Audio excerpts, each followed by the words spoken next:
भारत की आजादी सिर्फ तलवारों और बंदूकों की नहीं थी। ये एक ऐसी कहानी थी जो बलिदान, समर्पण और हिम्मत से लिखी गई थी। और इसमें सिर्फ नौजवानों का योगदान नहीं था, बल्कि कई बहादुर औरतों का भी था। एक थी रानी लक्ष्मी, जिन्होंने तलवार उठाए, और दूसरी तरफ थी एक ऐसी शेरनी जो न सिर्फ एक डॉक्टर थी, बल्कि एक सोल्जर, एक लीडर और एक इनकलाबी भी थी। ये कहानी है कैप्टन लक्ष्मी सहगल की। आज हम इस वीडियो में उनके जीवन के ऐसे किस्सों की बात करेंगे जो प्रूफ है कैसे उन्होंने भारत के विद्रोह में अपनी छाप छोड़ी। वीडियो में आगे बढ़ने से पहले हमारे चैनल के बेल नोटिफिकेशन को ऑन करना ना भूलें, जिससे आप हमारी दिलचस्प इंस्पिरेशनल स्टोरीज मिस ना कर पाएं। 24 अक्टूबर 1914 मद्रास। लक्ष्मी स्वामीनाथन का जन्म एक प्रोग्रेसिव फैमिली में हुआ। उनके पिता एस स्वामीनाथन एक प्रसिद्ध वकील थे और माँ एवी अम्मुकुट्टी एक फ्रीडम फाइटर और समाज सुधारक थी। छोटी सी लक्ष्मी ने पहला विद्रोह तब किया जब उन्होंने केरला की रिजिड कास्ट सिस्टम के खिलाफ आवाज उठाई। एक दिन जब उनकी दादी ने एक ट्राइबल लड़की को अपवित्र कहा, लक्ष्मी ने उसका हाथ थाम लिया और उसके साथ खेलने चली गई। ये पहला संघर्ष था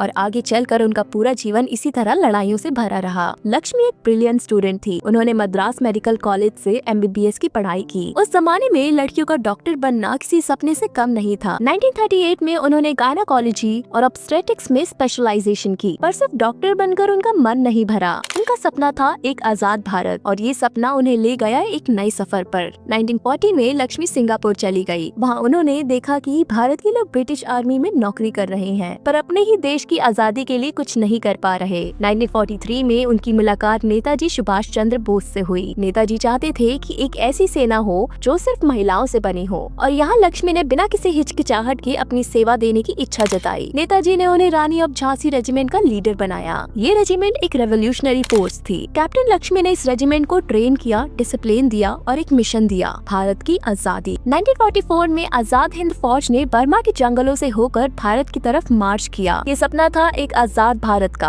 पर 1945 तक ब्रिटिश आर्मी ने INA को रोक दिया। कैप्टन लक्ष्मी को गिरफ्तार कर लिया गया और बर्मा के एक कैंप में उन्हें हाउस अरेस्ट में रख दिया गया। 1946 में उन्हें भारत वापस भेज दिया गया, पर उनका सफर यही खत्म नहीं हुआ। आजादी के बाद उन्होंने लाहौर के एक INA officer colonel Prem Kumar Sehgal से शादी की। अब भी उनका जीवन समाज की सेवा के लिए समर्पित था। उन्होंने वहाँ एक क्लिनिक शुरू की जो खासकर गरीब और महिलाओं के लिए था। वो कहती थी, अगर आजादी सिर्फ अंग्रेजों से मिली है तो ये अधूरी है, हमें सामाजिक और आर्थिक आजादी भी चाहिए। 1971 में जब बांग्लादेश के साथ युद्ध छिड़ी, तब लक्ष्मी सहगल वहाँ के रिफ्यूजी कैंप्स में गई और वहाँ बीमार और पीड़ित लोगों का इलाज किया। 1984 के एंटी सिख रियॉट्स के समय जब पूरा देश भय में था, तब लक्ष्मी सहगल खुद सड़क पर उतर गई और दंगे रोके। उन्होंने communist party of India join की और एक नए पॉलिटिकल मूवमेंट का हिस्सा बनी। उन्होंने सिर्फ एक्टिविज्म तक अपनी सीमाओं को नहीं रोका। 2002 के राष्ट्रपति चुनाव में उन्होंने APJ अब्दुल कलाम के खिलाफ चुनाव लड़ा। हालांकि जीत उनकी नहीं हुई, पर उनका संदेश बिल्कुल क्लियर था। भारत के लोगों को सिर्फ पॉलिटिकल फ्रीडम नहीं,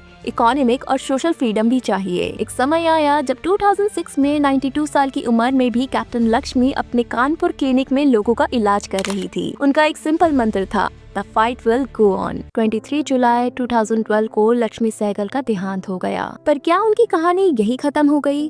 बिल्कुल नहीं। आज भी जब हम किसी भी अन्याय के खिलाफ आवाज उठाते हैं, जब भी एक महिला समाज के बंधन तोड़ती है, जब भी एक डॉक्टर बिना किसी भेदभाव के इलाज करता है, वहाँ कहीं न कहीं कैप्टन लक्ष्मी की आत्मा जीवित है। ये थी कहानी एक डॉक्टर की जो फौज में गई, एक महिला की जो बेड़ी तोड़ती गई, एक इंसान की जो हम सबको एक मिसाल देकर चली गई। ये सिर्फ इतिहास नहीं, एक प्रेरणा है। अगर आपको वीडियो पसंद आई हो तो लाइक करना ना भूलें और हमें अपनी राय कमेंट बॉक्स में जरूर बताएं। इससे हमें और वीडियोस बनाने के लिए मोटिवेशन मिलती है। तो दोस्तों, मिलते हैं अगली वीडियो में।